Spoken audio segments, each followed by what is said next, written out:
I think that dining room table is very important.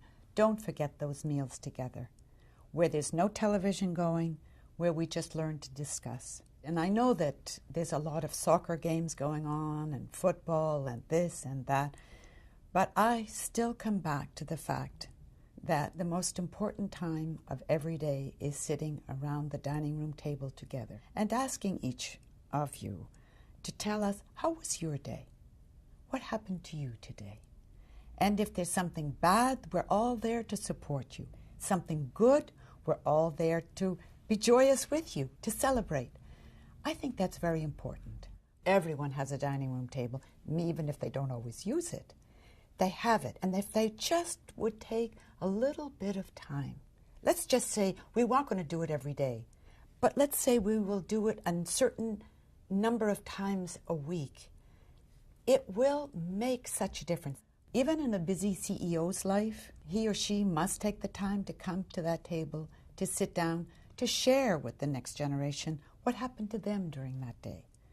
I remember I was working as a psychologist. Philippe was starting the business, and yet he would come home for the dinner. We would sit together, we would all go around. Philippe would talk about his day, and each of them would talk about their day.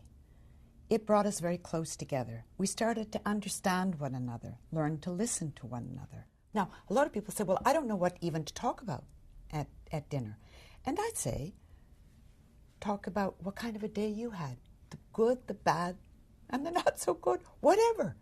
And maybe something wonderful that happened to you today. Then ask each child to do the same. And pretty soon it becomes a habit. I mean, my children still do. They come into my office, and the first thing they do is sit down and talk to me about their day, or talk to me about what's happening in their lives. It has become a habit.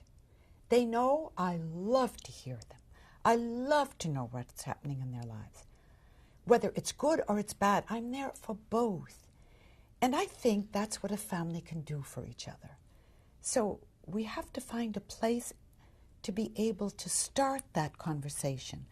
And the easiest way, I think, is around a dining room table.